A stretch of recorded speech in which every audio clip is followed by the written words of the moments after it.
Hello guys, welcome back to another video. Today we're going to be going over the derivative function, probably the most important lesson you'll have in your whole entire calculus career. This is going to be amazing, guys. So last video we already went over tangent slopes and rates of change and how you can analyze a function to find its tangent slope. So if I have this function, right, and it's like this, I can find the tangent slope here, here, here, and analyze the slope of a particular point on this graph at any little given point. However, we haven't learned how to do that yet. What we have learned how to do is find the slope using our rate of change formula.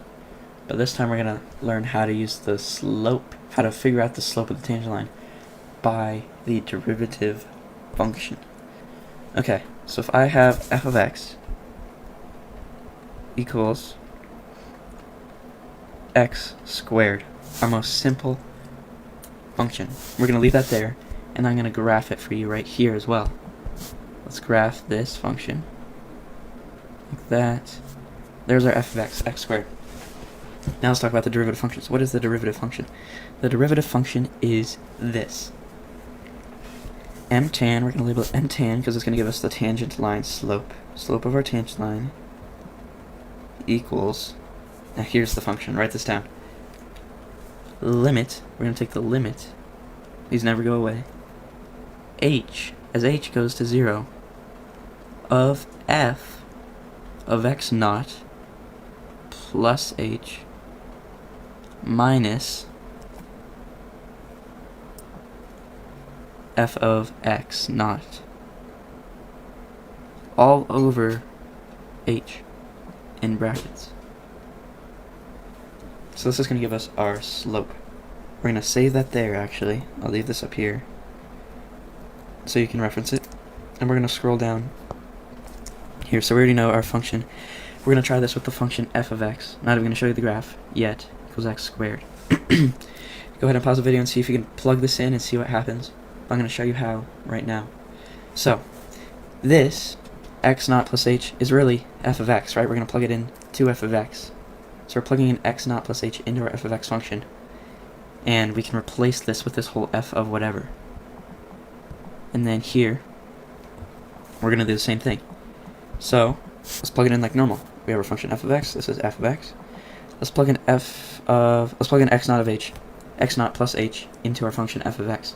So we're going to keep the limit, m tan equals lim h goes to 0 of, plug it in, x naught plus h, plug it into this function, right? We took this as our x value and put it in and substituted, and we're going to do the same thing here, which is going to give us minus f of x naught squared, all divided by h. That does not change. And there is our function. Also, before we start this, we're going to actually define our h variable. You might be wondering what h is. H is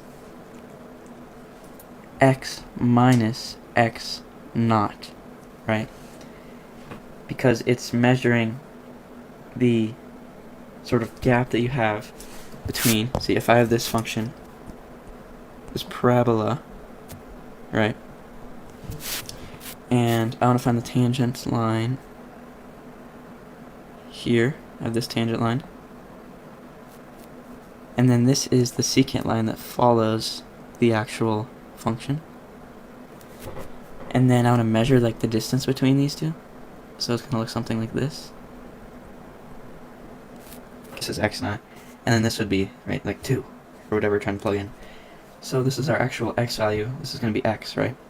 So x naught minus x is actually like this little tiny rate of change right here, which we're setting equal to h. So that's where h variable comes from, which may help you understand why we're actually doing this with an h.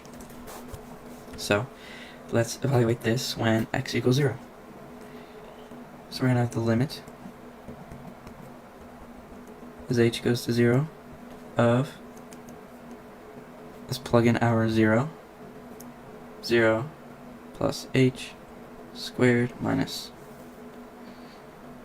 0 squared over h is going to come down to be m tan equals the limit as h goes to 0 of h squared minus 0, or we can just call it 0, over h.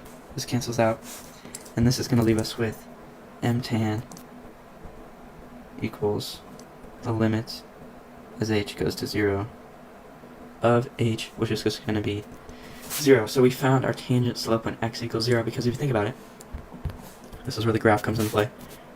Our graph, our function is just this, x squared. No shifts or dilations.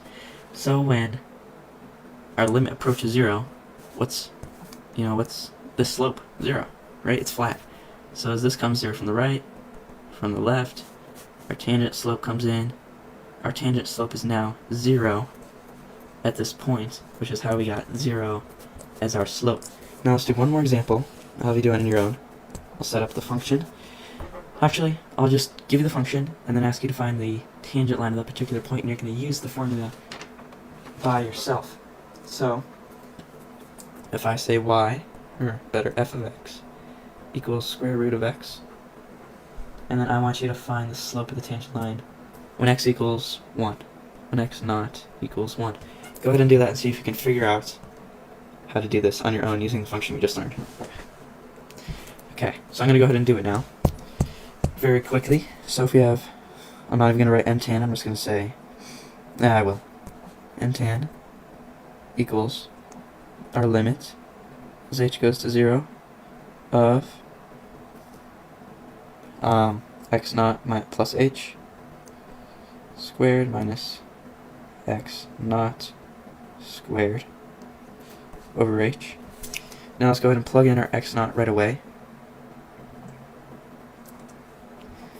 Let's go ahead and plug in our x naught right away. So then we can get m tan to be equal to the limit as h goes to 0 of, finding it when x equals 1, 1 plus h, 1 plus h squared minus 1 squared. Oops. Let's try to differentiate it using this color over h. Simplify. Our m tan equals the limit as h goes to 0 of 1 plus h. I'm going to get rid of the color now. 1 plus h. 1 plus h minus 1 squared over h. And then we're going to have, this is going to be equal to the limit as h goes to 0 of, let's factor these. Sorry, combine these terms. 1 plus, that's going to be 2h in the middle, plus h squared, minus 1, right, because this is in parentheses, all over h. Now, do the same thing, our limit as h goes to 0 is going to be, oh, look at that, it's perfect. This cancels out, and we're going to be left with simply 2h here. Let's just factor out the h right away, h. So we can factor it out from here. We got 2 h's. So it's going to be h. And then we're going to have 2 plus h.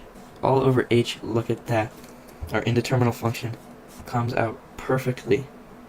And we just have our limit as h goes to 0 of 2 plus h, which is going to be lim h goes to 0 of 2 plus 0, which equals 2. And that is our m tan for our, this is a cubic root function, right? Cubic root, like that, when x equals 1, or y equals 2. And that's exactly what would happen if you plugged it in, sorry, our slope equals 2. And that's exactly how you find the m tan of any given function using the derivative formula. So thank you guys for watching. If it really helped, make sure to like, subscribe, and leave a comment for next time. Bye.